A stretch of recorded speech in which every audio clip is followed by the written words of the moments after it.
অবিশ্বাস্য ঘটনা সামনে আসছে, গা শিউরে ওঠার মতো। তারেক জিয়া এত নিচে নামতে পারে? দর্শক, কি আমিরে জামাতের এক্স স্যান্ডেল অ্যাকাউন্ট হ্যাকিং এর সাথে তারেক জিয়া জড়িত? এটা সামনে আসতে শুরু করেছে।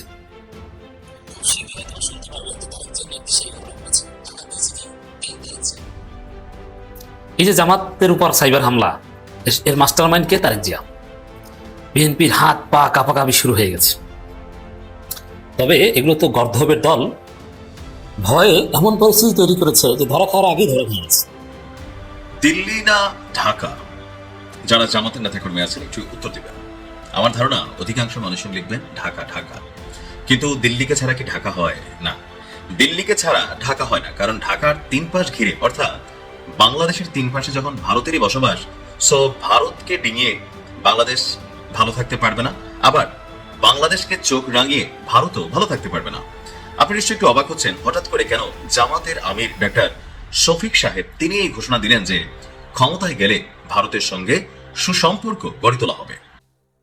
ছাত্র দলের ভুলে তারেক জিয়া ফেসে যাওয়ার আগেই ফেসে যাচ্ছেন সরকারিভাবে, রাষ্ট্রীয়ভাবে। দর্শক, আপনারা জানেন যে বঙ্গভবনের এক হ্যাকারকে গ্রেপ্তার করা হয়েছে। বেশ ভালো কথা, জামাত শিবিরে খুশির বন্যা। কিন্তু বিএনপিতে কান্নাকাটি শুরু হয়ে গেছে। তারেক রহমান সাংবাদিকদের লেলিয়ে দিয়েছেন ডিবি অফিসে, কেন গ্রেপ্তার করা হয়েছে। তো দর্শক দেখেন, শুধু এখানেই না, বিএনপি নেতারা ছাত্র দলের কেন্দ্রীয় সভাপতি এখন সেই হ্যাকারের মুক্তি চাচ্ছে। কেন? হ্যাকার তারেক জিয়ার নাম বলে দিবে এই ভয়ে। এখন তো আমরা বুঝে গেছি ঘটনার ক্লাইম্যাক্সের আগেই যে হ্যাকার হয়তোবা ছাত্র দলের সভাপতি তারেক জিয়া এদের নাম বলে দিতে পারে, যার ভয় এখন এই হ্যাকারের মুক্তি চাইছে তোমরা। চোর এভাবেই ধরা পড়ে। আপনি বিশ্বাস করতে পারেন একটা দলের প্রধান এই নোংরামির সাথে জড়িত?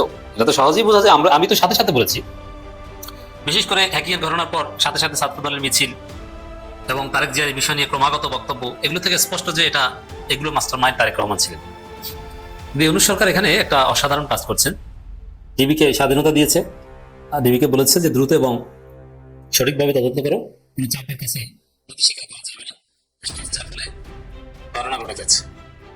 দর্শক, ছাত্রদল সভাপতি সে হ্যাকারের মুক্তি দাবি করেছে। দেখেন চোর কিভাবে ধরা পড়ে। টোপ শিকার করছেন না, ছোট গালে বক বিভিন্ন পাখি শিকার করে না, টোপ দেন। মাছ শিকার করা ওটাও কিন্তু একটা টোপ, বড়শিতে টোপ দেওয়া হয়, সে ওইটা গিললেই নাক বেঁধে যায়। এখন ছাত্রদল বিএনপি নাক বেঁধে গেছে, তারা ধরা খেয়ে গেছে কার্যত। ছাত্রদল সভাপতি একটা ফেসবুক পোস্ট,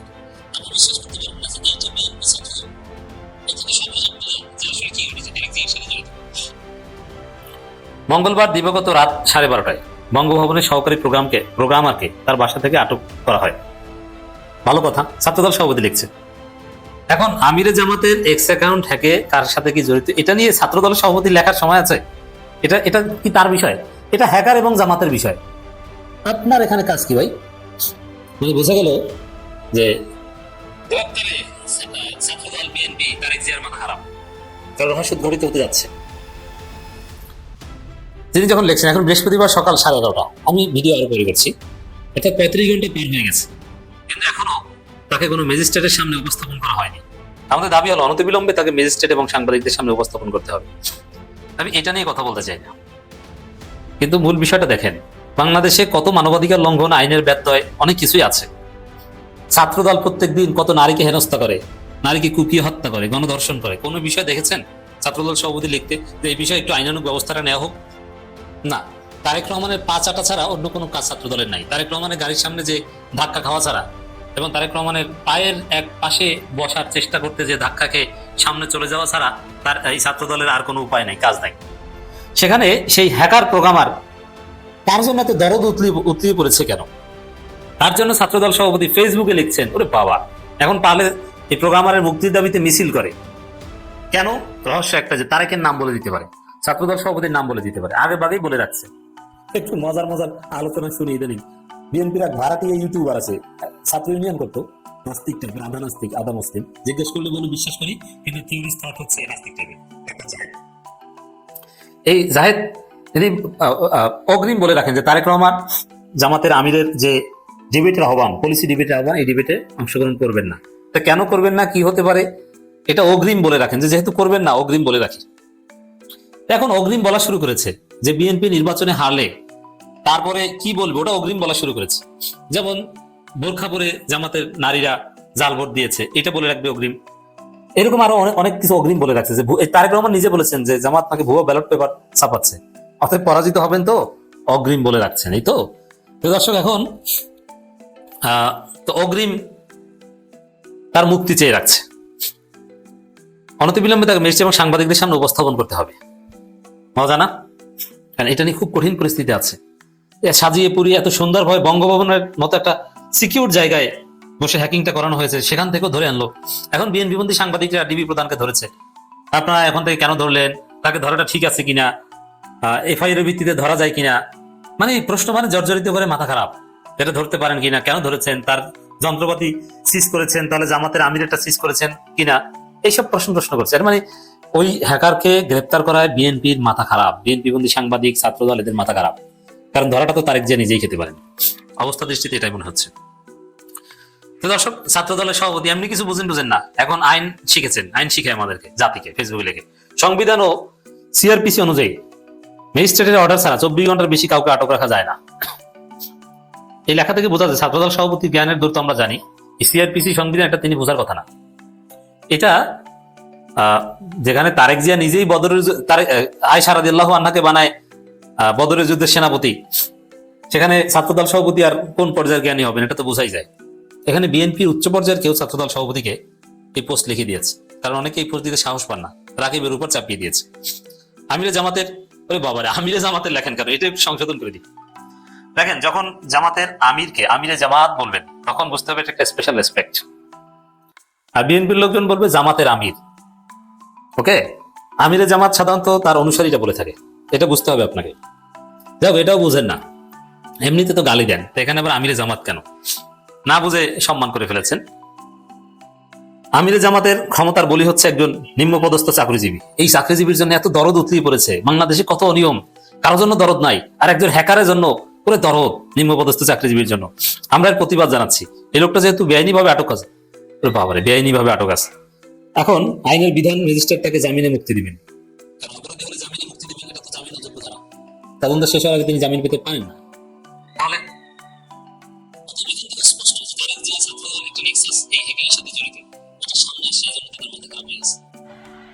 দিল্লি না ঢাকা, যারা জামাতের নেতাকর্মী আছেন একটু উত্তর দিবেন। আমার ধারণা অধিকাংশ মানুষজন লিখবেন ঢাকা ঢাকা, কিন্তু দিল্লিকে ছাড়া কি ঢাকা হয়? না, দিল্লিকে ছাড়া ঢাকা হয় না। কারণ ঢাকার 3 পাশ ঘিরে, অর্থাৎ বাংলাদেশের 3 পাশে যখন ভারতেরই বসবাস, সো ভারতকে ডিঙিয়ে বাংলাদেশ ভালো থাকতে পারবে না, আবার বাংলাদেশকে চোখ রাঙিয়ে ভারতও ভালো থাকতে পারবে না। আপনি নিশ্চয়ই একটু অবাক হচ্ছেন হঠাৎ করে কেন জামাতের আমির ডাক্তার শফিক সাহেব তিনি এই ঘোষণা দিলেন যে ক্ষমতায় গেলে ভারতের সঙ্গে সুসম্পর্ক গড়ে তোলা হবে। আলোচনাটা মাঝখানে একটু রসালো হয়েছিল যখন আমরা শুনলাম যে জামাত আমির যখন তিনি অসুস্থ ছিলেন তখন ভারতের 2 কূটনীতিক তার সাথে দেখা করেছেন, এমনকি বিষয়টা গোপনীয় রাখার জন্য এখানে একটা কথাবার্তা হয়েছিল। সো স্পষ্ট জিনিস কেন গোপনীয় হবে এ নিয়ে অনেক আলোচনা সমালোচনা মাঝখানে ছিল। এখন বিএনপিও ভারতের সাথে সুসম্পর্ক চায়, আওয়ামী লীগও সুসম্পর্ক রেখেছে, তবে অতিরিক্ত ছিল যে বন্ধুত্বের জায়গাটা কেমন হবে, যে আমি তার সাথে বন্ধুত্ব করা উচিত যার কাছ থেকে আমার সম্মানের জায়গাটা অথবা আমার যেটা প্রাপ্য হতে পারে, 100তে কোনোটা 95 বা ধরেন 98, কিন্তু 100তে আমি 20 নিব আর আমি 100 দিব, এইটার কারণে কিন্তু মানুষের পছন্দ না, মানে ভারতের সাথে বাংলাদেশের যে সম্পর্ক ছিল। তো এর মাঝখানে আমরা বরাবরই জামাতের যে অবস্থান দেখছিলাম, বা জামাতের যারা নেতাকর্মীরা আছে কথায় কথা বা তাদের যে জোট আছেন দিল্লি না ঢাকা, তো সবাই বলে যে ঢাকা ঢাকা, কিন্তু এখন জামাতের শফিক ভাই তিনি যখন বলেন যে ভারতের সাথে সুসম্পর্ক গড়ে তুলতে হবে, এখানে আপনার পররাষ্ট্র নীতি বুঝতে হবে। এখন আমরা যারা আমজনতা আছি, ছোট্ট উদাহরণ দিলে বুঝবেন, যেমন ফুটবলার লিওনেল মেসি অথবা রোনালদো অথবা আপনার পছন্দের যে কোনো খেলোয়াড়, তারা যখন বিদেশের মাটিতে বসে কোনো একটা ম্যাচ খেলে, আমরা চা দোকানে বসে আরে ধুর বেটা 5টা দেওয়ার কথা ছিল ডাইনে দিয়ে দিছি বামে, আমাদের মধ্যে মনে হয় যে আমরা মেসির গুরু এখানে চা দোকানে বসে বসে চা খাচ্ছে আর খেলা শিখাচ্ছে, ধুর বেটা খেলাটা কিটা খেললো, খেলতোই পার না, আসে না আসে। ক্রিকেটারদের নিয়েও আমরা কিন্তু এই ধরনের আলোচনা করি, কিন্তু যিনি মাঠে খেলেন, যিনি চেয়ারে বসেন, তার বিষয়টা আলাদা। আপনাদেরকে একটু সহজ করে দিচ্ছি, আমাদের এখন এই মুহূর্তে যে ধর্ম উপদেষ্টা আছে খালিদ ভাই, হেফাজত ইসলামের সম্ভবত তিনি, কয়েক মাস আগে মদের লাইসেন্স দেওয়া নিয়ে তিনি একটা কথা বলছিলেন যে আপনি যদি 20-12 হজ করে আসেন আপনি যত বড় ধর্মমন্ত্রী হন, স্বরাষ্ট্রমন্ত্রী হন, যত 5 ওয়াক্ত নামাজি পরহেজগার, কিন্তু আপনি যখন এই চেয়ারে বসবেন আপনাকে মদের লাইসেন্স দিতে হবে। এই মদ বেচা বা বাংলাদেশে মদ যে আসতেছে এগুলো থেকে যে টাকা বের হয় ওই টাকাই আপনার আমার মসজিদের জন্য ফান্ড হিসেবে যায়, কারণ এটা থেকে ট্যাক্স আসে, রাজস্ব আসে। তা আমার এই কথাগুলো বলার মেইন কারণ যেটা হচ্ছে, আমরা যারা আমজনতা আছি, সাপোর্টার আছি বা দলগুলোকে সাপোর্ট করি, হ্যাঁ, তো আমরা যতটা সোজা মনে করি বা আমরা মনে করি যে ভারত বাদ দিয়ে বাংলাদেশ আমরা এই করে ফেলবো, অথবা যে কোনো একটা দেশের সাথে, বিশেষ করে যখন আপনার প্রতিবেশী, আপনি চাইলেই বদলাইতে পারবেন না, তাই না? এটা তো কোনো ফ্ল্যাট না যে এমন একটা জায়গায় গিয়ে ফ্ল্যাট কিনে ফেললাম। কিন্তু প্রতিবেশী রাষ্ট্রকে আপনাকে হজম করতে হবে, তাদের সাথে সুসম্পর্ক গড়ে তুলতে হবে। তবে ওই যে ভিডিওর প্রথমে বললাম, সম্পর্কের মানে এমন না আমি খালি দেবো ভাই আর তুমি খালি নিবা, বর্ডারে মানুষ মারবে আর আমরা বলবো যে আমাদের তারা গরু চোর। এই বিষয়গুলো নিয়ে আমাদের অলওয়েজ আপত্তি। যারা আমার ভিডিও দেখেন, আমি সবসময় এই নীতিটারই বিরোধিতা করি যে প্রতিবেশী আমরা, ভালো সম্পর্ক তৈরি করবো আমরা, সব ঠিক আছে, কিন্তু সীমান্তে যদি কোনো হত্যাকাণ্ড হয় সেটার বিরুদ্ধে বাংলাদেশকে কথা বলতে হবে। আমাদের যারা রাজনৈতিক ক্ষমতা থাকবেন তাদেরকে এটার জবাবদিহিতা চাইতে হবে ভারতের কাছে, যে কেন ভারতের সাথে সুসম্পর্ক, এখানে চেয়ারে যেই বসবেন, এবার এনসিপি যদি নাহিদ ইসলামও বসে 3 দিন পরে সেও ভারতকে বলতে হবে যে দাদা আপনার সাথে ভালো সম্পর্ক রাখতে চাই। কারণ আমরা বুঝতে হবে যে সবকিছু মিলে ভারত বাংলাদেশ একটা রেজিমের মধ্যে এমন সিস্টেমে কানেক্টেড যে ভারত যদি বাংলাদেশকে গণার বাহিনী নেয় তাহলে ভারতও শান্ত হবে, আবার বাংলাদেশ যদি ভারতকে গণার বাহিনী নেয় তাহলে বাংলাদেশ টিকবে না। সো এখানে এভরি পলিটিশিয়ান তারা আসলে ভারতের সাথে সুসম্পর্ক গড়ে তুলতে হবে। আর জামাত ইসলামের কাছ থেকে, যেহেতু ভারতের একটা জামাত ফোবিয়া আছে, জামাত নিয়ে ভীতি আছে, ভারত এখনো মনে করে যে জনাব তারেক রহমান তিনি যদি দেশ নেতা হন তাহলে ভারতের সাথে সম্পর্কের জায়গাটা আরো পজিটিভ হবে। এটা কিন্তু ভারতের প্রধানমন্ত্রী নরেন্দ্র মোদী বেগম খালেদা জিয়া মারা যাওয়ার পর চিঠিতে লিখছিলেন। তো সেই জায়গায় ভারতের একটা মৌন, গৌণ না হোক মৌন, মানে অল্প পরিমাণ ভালো লাগা কিন্তু থাকতে হবে, যেখানে ক্ষমতায় কে বসতেছে, বিকজ ইন্টারন্যাশনাল এখানে খেলা চলে। তো সেই জায়গা থেকে জামাত যেটা ভারতকে মেক শিওর করতে চাচ্ছে যে জামাত নিয়ে, যে জামাত ক্ষমতায় আসলে রিস্ক বা প্লাস মাইনাস যে চিন্তা ভাবনা, এগুলা ভুল। জামাত ক্ষমতায় আসলেও কোনো রকম নেগেটিভ কিছু হবে না। ভালো থাকুন, আসসালামু আলাইকুম। সেনাবাহিনীর কোনো একজন অফিসার কিংবা সৈনিক কোনো একজনের সাথে ঢাকা 17 আসনের যিনি দাঁড়িপাল্লার প্রার্থী ডক্টর খালিদুজ্জামান ভাই, তো খালিদ ভাই সেখানে খুব আক্রমণাত্মক কথাবার্তা বলেছেন।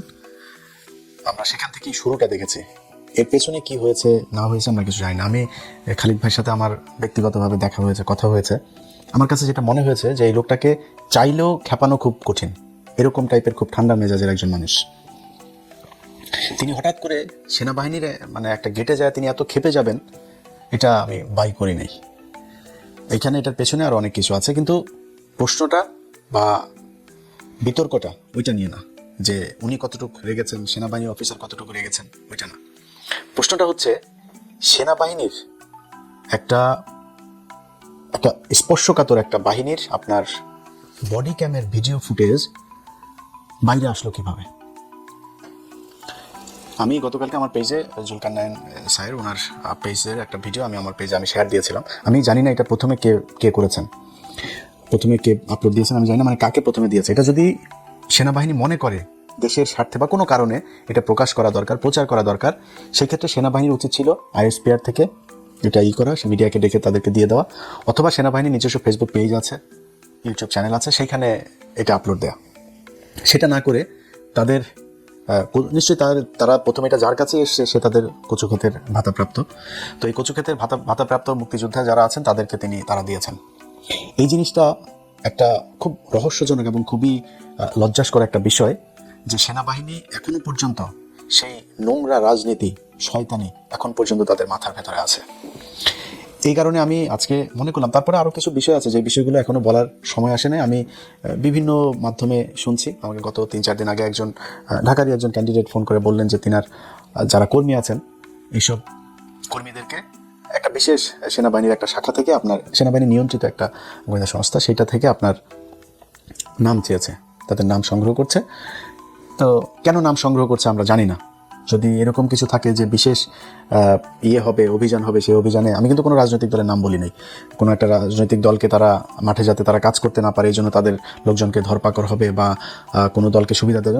গত 1.5 বছরে চিহ্নিত কারা কারা চাঁদাবাজি করেছে, কারা সন্ত্রাসী কার্যকলাপ করছে, এখনও করছে, তারা চিহ্নিত, তাদেরকে ধরেন। সেটা যদি জামাতের আমির হয়, জামাতের আমিরকেও ধরেন, কোনো সমস্যা নেই। যদি বিএনপির বিশাল বড় নেতা হয় তারও ধরেন, ওইটা ঠিক আছে। কিন্তু বিশেষ কোনো উদ্দেশ্যে, আমি গতকালকের এই ভিডিওটার পিছনে অনেক বড় ধরনের একটা কনস্পাইরেসি আপনার লক্ষ্য করছি। আমার সন্দেহ হচ্ছে যে তারা কিছু একটা হাসিল করার জন্য এই কাজটা করেছে। আদারওয়াইজ সেনাবাহিনীর আমি যেটা শুনলাম এই ভিডিওটা গত আরও প্রায় মাসখানেক আগের, অনেকদিন আগে। তো সেই ভিডিওর হঠাৎ করে এসে তারপরে সেনাবাহিনী ছাড়বে এবং সেনাবাহিনীর বডি ক্যামের ফুটেজ তো আর যেখানে সেখানে পড়ে থাকে না, তাই না? এটা যে সে চাইলো আর বের হয়ে গেল, এরকম তো হইতে পারে না। তারা সুনির্দিষ্ট সুপরিকল্পিতভাবে তারা এটা প্রচার করেছে। কেন করেছে সেটা আমরা জানি না। এইটার প্রেক্ষিতে সেনাবাহিনীকে আজকে কিছু কথা বলতে চাই। দেখেন সেনাবাহিনীর ভাইরা, আপনাদের একটা বিষয় বলে রাখি, আপনারা এই দেশের অনেক সম্মানের একটা জায়গায়, আপনাদের এই দেশের প্রয়োজন আপনাদের মানে এটা অপরিসীম, এটার কোনো শেষ নেই। মানে আপনারা ছাড়া এই দেশের সার্বভৌমত্ব টিকে থাকবে না, সম্ভব না এটা। আপনাদের জাউরামির কারণেই গেল 15 বছর এই দেশের সার্বভৌমত্ব ছিল না। আপনি নিজের সম্মান চাবেন আর শয়তানি করবেন, দুইটা একসাথে আপনি পাবেন না। হ্যাঁ, এটা আপনারা অনেক আগে থেকেই করেছেন। 111 থেকে আপনারা জাউরামি শুরু করেছেন। 111-এ আপনাদের সেনাবাহিনীর যেসব অফিসারদের সন্তানদেরকে বলতে চাই, বাবা তোমাদের বাবা যদি নাকি তোমার বাবার যে বেতন, সেই বেতনের চাইতে যদি বেশি সম্পত্তি তোমার ঘরে থেকে থাকে, তাহলে বুঝবা তোমার বাবা চুরি করেছে। যারা 111-এ ব্যবসায়ীদেরকে ডেকে ডেকে নিয়ে তারপরে তাদের কাছ থেকে চাঁদাবাজি করেছে, এত ভাব মারার কিছু নাই। আপনারা গত 15 বছরে আপনাদের সেনাবাহিনীর অফিসারদের বউ, আপনার সেনাবাহিনীর অফিসার মেয়ে, মা, সন্তান, তাদেরকে ধর্ষণ করিয়েছেন ইন্ডিয়ান গোয়েন্দা সংস্থার লোকজনকে দিয়ে। কোথায়? এই পিলখানায়। শুধু আপনি ধর্ষণ করাই শেষ না, আপনি ধর্ষণ করানোর পরে যেই সেনাবাহিনীর অফিসাররা এটার বিচার করতে চেয়েছে তাদেরকে আপনারা গুম করেছেন, তাদেরকে গ্রেনেড হামলা মামলায় আসামি করেছেন, জোর করে চাকরিচ্যুত করেছেন, নির্যাতন করেছেন, দেশ ত্যাগে বাধ্য করেছেন। এটা আপনারা করেছেন, বিচারটা করতে দেন নাই। এরপরে কি করেছেন? সেই বিচারের পুরো অপরাধের দায় বিডিআরের উপরে চাপায় বিডিআরের নিরীহ মানুষগুলোর উপরে নির্মম নির্যাতন চালিয়েছেন। এটা সভ্য কোনো সমাজে, নিকট অতীতের কোনো পৃথিবীতে আজ পর্যন্ত এটা ঘটে নাই। মানুষকে জিজ্ঞাসাবাদের নামে 30 দিন 40 দিন আপনারা আটকে রেখে তাদেরকে নির্যাতন করে হত্যা করেছেন। জেলখানায় যে বিডিআর সদস্যরা গিয়েছে, যারা বের হয়েছে, তাদের অনেকের আমাকে ভিডিও কল করে দেখিয়েছে এই কোমরের মধ্যে, এই রানের মধ্যে ড্রিল মেশিন এই দিক দিয়ে ঢুকিয়েছেন, ওই দিক দিয়ে ড্রিল মেশিন বের করেছেন। সেই দাগ, সেই ক্ষত নিয়ে তারা এখনো পর্যন্ত অনেকে জেলখানায় আছে। ক্যান্সারের রোগী, মা মারা গিয়েছে, বাবা মারা গিয়েছে। আজকে আওয়ামী লীগের একজনের এই আপনার স্ত্রী মারা যাওয়ার পরে সন্তানকে নিয়ে খুবই খারাপ জিনিস। এটা খুবই মানে কি বলবো, যে একটা মানে কষ্টের একটা চিত্র, যে একজন মা তার সন্তানকে নিয়ে তারপর সুইসাইড করেছে। কিন্তু আপনি কি জানেন, এই ছেলে এই নারীকে ছাড়া তার আরও 2-3টা বউ ছিল। এই নারীর কাছে সে আসতো না, এই নারীর সাথে তার সম্পর্ক এমনিতেই ছিল না। তার পরিবারের লোকজন ওই মেয়েকে করতো, নির্যাতন করতো। সেই নারী মারা গিয়েছে এই পারিবারিক সমস্যার কারণে। একটা বিশাল প্রথম আলো, ডেইলি স্টার দুজনে মিলা, ওইদিকে চ্যানেল 24 এমন এক তৈরি করলো যে স্বামীর সুখে স্বামীকে জেল থেকে বের করতে না পেরে, তারপরে মিথ্যা মামলার অপরাধে স্বামীর এই অত্যাচারের এই দুর্বিষহ অবস্থা সহ্য করতে না পেরে দুনিয়া ছেড়ে চলে গেলেন। কি সেই মানে মিউজিক একটা করে দিলে বেদের মেয়ে জ্যোৎস্না ছবির মতো বিশাল করুণ দৃশ্য দেখা যেত, বানাই দিলেন। কিন্তু এই যে বিডিআররা এখনো পর্যন্ত যে জেলখানায় পড়ছে, এখন পর্যন্ত প্রায় 450 আলেম জেলখানার ভিতরে কোনো অপরাধ ছাড়া। তারা বাপ মার মারা যাওয়ার পরে তাদের প্যারোলে যাইতে দেওয়া হয় না অনেককে। সেটা নিয়ে নিউজ করেন নাই তো? কি অপরাধ তাদের? এটা আপনারা করেছেন। আপনাদের নিজেদের অফিসার নিজেরা নিজেদের ক্যান্টনমেন্টের ভিতরে লুকিয়ে গুম করে রেখেছেন। আপনারা পাহারা দিয়ে 2018 সালে একটা রাতের ভোটে নির্বাচন করিয়েছেন, 2014 সালে করেছেন ভোটারহীন নির্বাচন, 2024 সালে করিয়েছেন ড্যামি নির্বাচন। এগুলো আপনারা করেছেন। আপনারা রাস্তাঘাট, ব্রিজ, কালভার্ট এগুলো করতে গিয়ে চুরি বাটপারি যা আছে সব কিছুই সেনাবাহিনী করেছে। এখন আপনারা তারপরে সম্মান চান, আপনাদেরকে সম্মান করতে হবে। সমস্যাটা কি হয়েছে শুনেন। এই খালিদুজ্জামান ভাই ভিডিও নিয়ে এক মেজর রিটায়ার্ড, তিনি মেজর না ক্যাপ্টেন না কি যেন একজন সেনা কর্মকর্তা আর কি, এক ভিডিও বানিয়েছেন, আমি আর পিনাকি ভট্টাচার্য আমাদের কারণে সেনাবাহিনীকে নিয়ে খালিদুজ্জামান এরকম কথা বলার সাহস পেয়েছে। খালিদুজ্জামান একা না, বাংলাদেশের বহু মানুষ এইভাবে কথা বলবে। এটা ইলিয়াস পিনাকির কারণে কিনা ওই চিন্তা না করে আপনারা অপকর্ম করেন কিনা সেই চিন্তা করেন। আপনারা চান হচ্ছে কি জাউরামি যত ধরনের আছে সব করবেন, কিন্তু কেউ কিছু বলতে পারবে না। সেদিন গুজার গায়া, ওই দিন আর বাংলাদেশে ফেরত আসবে না। জাউরামি করবেন, বের হয়ে যাবে। আমি থাকবো না, আরেকজন থাকবে, কেউ না কেউ থাকবে, বলে ফেলবে। এবং এগুলো আপনাদেরকে শুনতে হবে। খালিদুজ্জামান ভাই বলেছে যে আপনারা দেশের 12টা বাজিয়েছেন। তার দেশের 12টা আপনারা বাজিয়েছেন, এটা সত্যি কথা। তো অস্বীকার করার কিছু নেই। একজন পুলিশের সন্তান যদি নাকি কেউ দেখে, মনে করেন পুলিশের যদি অস্বাভাবিক সম্পদ দেখে, পুলিশের ছেলে মনে করেন R1 নিয়ে ঘুরছে, BMW নিয়ে ঘুরছে, চোখ বন্ধ করে বলে দেবে ওর বাপের হয়তো অন্য পারিবারিক ব্যবসা থাকতে পারে, বাপের ভাইয়ের ব্যবসা থাকতে পারে, নিজের পৈতৃক সম্পত্তি থাকতে পারে, কিছু না, পুলিশের ছেলে শালা ঘুষখোরের পোলা বলে ফেলবে। সেনাবাহিনীর ক্ষেত্রে কিন্তু এটা বলতে পারবেন না, আবার ওনাদের আবার গায়ে লাগবে। কিন্তু আপনিও চোর, যাহাই পুলিশ আপনিও ঠিক তাহাই। তারা চুরি করে, আপনারাও চুরি করেন, ভাব মারার কিছু নাই। চুরি কোথায় করেন নাই বলেন? 111 ব্যবসায়ীদেরকে ডেকে ডেকে নিয়ে আপনারা চুরি করেছেন, করেন নাই? আপনারা এই যে কি বলে এই ওই যে কন্ট্রাক্টারি করেন, যে এই যে কন্ট্রাক্টারি টাকা পয়সা যেগুলো কিনা করেন আপনারা, এটার হিসাব পুরোপুরি হিসাব দিতে পারবেন আপনারা? পারবেন না। সেখানে যারা যারা আছেন কি পরিমাণে টাকা পয়সা মালিক হয়েছেন এটা আপনারা নিজেরাই জানেন। তারপরে বাংলাদেশের বিভিন্ন জায়গায় মানে ওনারা তো সৎ মানুষ, ওনারা কোনো আকাম কুকাম করে না, এই জন্য ওনাদেরকে বাংলাদেশের বিভিন্ন জায়গায় মন্ত্রণালয়, কর্পোরেশন, অধিদপ্তর, পরিদপ্তর সব জায়গার উপরের চেয়ারটা ওনাদের। ওনারা ওইটা ডিজি নাই চেয়ারম্যান, কোনো না কোনো এক এর মধ্যে তারা প্রশাসক হয়ে তারপর বসে আছে। যত জাউরামি সবাই সেনাবাহিনী করে। আপনি বাংলাদেশের যত জায়গায় যত শয়তানি, এই যে শোনেন না আপনারা ভূমিদস্যু, যত ভূমি আপনার আছে, এই আবাসন প্রকল্পগুলো আছে, সব জায়গার পিছনে হইল গিয়ে এরা হয় রিটায়ার্ড নাই আপনার সার্ভিং অফিসার, তারা আসেই আত্মীয় স্বজন দিয়া, শালা দিয়া, সম্বন্ধী দিয়া, ভাই দিয়া, মা দিয়া, কোনো না কোনো কিছু দিয়া, কারণে কারণ ওইখানে রেখে দিয়েছে, বউরে দিয়া এগুলো করে রাখছে। জাউরামে যত কিছু আছে, তারপর ওনাদের নিয়ে কিছু বলে যাবেন। ভাই আপনাদেরকে আমি বলি, আপনারা মনে করেন নিজেদেরকে যে সম্মানিত জায়গায় রাখবেন, আচ্ছা আপনাদেরকে দেওয়া হয়েছে এরকম কয়েকটা জায়গার নাম আমি বলি আপনাদের। কোন জায়গায় আপনারা ঠিক করতে পেরেছেন? আপনারা তো মানে আলাদা শ্রেণী, সবসময় একটা ক্লাস্টার একটা ফর্মে থাকতে চান, তো কাজ তো করতে হবে, তাই না? আপনারা যে মানে নিজের আলাদা কিছু করেছেন এটা তো আপনাকে বুঝাইতে হবে। আপনি ঢাকা বিশ্ববিদ্যালয়, ঢাকা মেডিকেল কলেজের কি পরিচালক একজন ব্রিগেডিয়ার হয়, ওষুধ প্রশাসন অধিদপ্তরের একজন ডিজি কি একজন ব্রিগেডিয়ার হয়, ওই ডেস্কোর একজন কি একজন ব্রিগেডিয়ার, ওই ডেসায় একজন আছে, ওই পেট্রোলিয়াম ইয়েতে আছে, ওই তিতাসে আছে, বিভিন্ন জায়গায় প্রথম পদটা তাদের। সিটি কর্পোরেশনের মতো চুরির জায়গাতেও ওনারা প্রশাসক বসায় রেখেছেন। বিডিআর এমন কোনো বর্ডারের কোনো সীমান্ত, বিডিআরের বাইরে আমার অনেক পছন্দ করে, তারপর সত্যি কথা ভাই, এমন কোনো সীমান্তের কোনো জায়গা আছে যেখান দিয়ে কিনা মাদক চোরাচালান হয় না? এমন সীমান্তের একটা জায়গা আছে, একটা সীমান্ত আছে যেখান দিয়ে মানব পাচার হয় না, গরু পাচার হয় না, পোশাক পাচার হয় না, চিনি পাচার হয় না, লবণ পাচার হয় না? এমন জায়গা আছে? বিশেষ করে মাদক দেশ ধ্বংস করে দিচ্ছে। তো সেই বিডিআরের উপরে কারা? ওনারা। বিডিআরের অফিসার বিডিআর হইতে পারবে না, ওনারা অফিসার হবেন, অফিসারে ওনারা বাল ফালিয়ে ফেলবেন। ওনারা বিডিআরকে বিশাল সৎ এক হিসাবে, সংস্থা হিসাবে তৈরি করেছেন, ওনাদের থাকতেই হবে সেখানে। মেরে বিডিআরের মেরে সাফা করে ফেলতে হবে, নাম পাল্টাইতে হবে, পোশাক পাল্টাইতে হবে, ওনাদের পাল্টানো যাবে না, ওনারা ঠিক সে আগের মতোই থাকবেন। চাটের বাল আবদুল্লাহ হয়ে গেছে। ঢাকা মেডিকেলে চুরি ঠেকাইতে পারছেন, ওষুধ প্রশাসনের দপ্তর, ইনসেপ্টা আছে, স্কোয়ার আছে, ভ্যাকসিনকো আছে, এত ওষুধের আমার এসেন্সিয়াল কেন এত সমস্যা? মানে সরকারি ইয়েটা কেন এত হয় না কেন? এটার নাম ডাক নাই কেন? এটাতে খালি দিনকে দিন প্রতিদিন খালি মানে চুরি লসের মধ্যে যায় কেন? আপনি এই বিমানে গেলেও একই অবস্থা, সব জায়গাতে আপনারা যায় চুরি করেন, সে আগে যা চুরি হতো সেটাই করা হয়, আপনার ভাগ দিয়ে খাইতে হবে। মানে ওনাদের অবস্থাটা হয়েছে ওনারা ওপরের একটা পদে যাবে, যা লুটপাট করে খাবে, এই খাওয়ার ভাগ আনার জন্য যায়। কোনো জায়গায় কি আছে আপনারা ঠিক করতে পেরেছেন? বলেন, এক জায়গায় বলেন আমারে। ঢাকা মেডিকেল ঠিক করতে পেরেছেন? দালাল আছে, মানুষ চিকিৎসা পায়, সেখান থেকে দালালরা রোগীদেরকে ধরে নিয়ে যায় আরেক হসপিটালে। পারেন না তো আপনি বারফালা এখানে আসেন কেন? ওষুধ প্রশাসন করতে পারেন, হেস করতে পারেন, ডেসাতে পারেন, ওই পেট্রোলিয়াম ইয়েতে পারেন, কোন জায়গায় পারেন আমার? যে এই জায়গাতে আপনি গিয়ে দুর্নীতি বন্ধ করেছেন।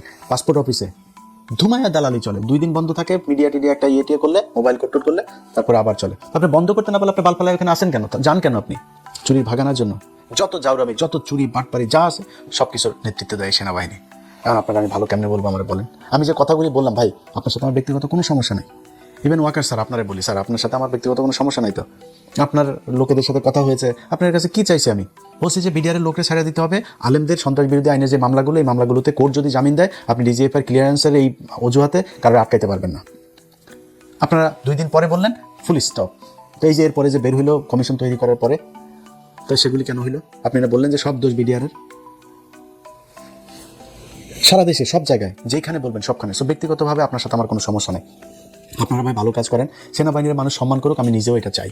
সেনাবাহিনীর একটা আলাদা একটা জগতে থাকবে, তারা তাদের মতো মানে একটা অচ্যুত শ্রেণীর মতো করে থাকবে, এরা আমাদের বিশেষ সময় আমাদের পাশে থাকবে।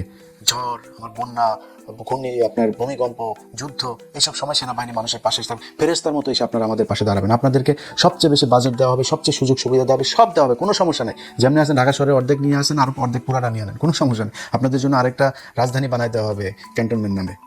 থাকেন, দেশের নিরাপত্তাটা তো দেখবেন।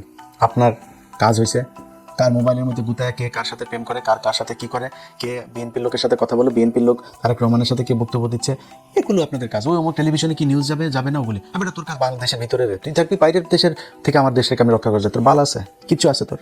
তুই ইন্ডিয়া আজকে যদি আমার দেশে যদি 2টা ফাইটার যে বিমান পারে, তোর আকাশ নিরাপত্তা ব্যবস্থার কিছু আছে? কিছু করতে পারবি? তো তোর মতো বালের সেনাবাহিনী থেকে আমার লাভটা কি? কিছুই নাই। ওনারা ভাব ধরে থাকে বিশাল একটা বালগেডিয়ার, উনি মেজর জেনারেল চ্যাটের বাল। তোর মতো চ্যাটের বাল বাংলাদেশের দরকার কি?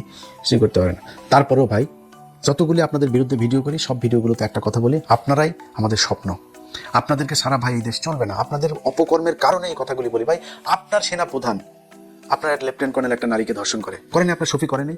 আপনার শফি, আপনার এই যে বিমান বাহিনী প্রধান একটা ছিল হান্নান, ধর্ষণ করে নেই বিমান বাহিনীর নারীদেরকে? কি আপনার সেনাবাহিনীর কাছে যদি আপনার লোক যদি নিরাপদ না থাকে, আমি নিরাপত্তা আপনার কাছে কিভাবে চাবো?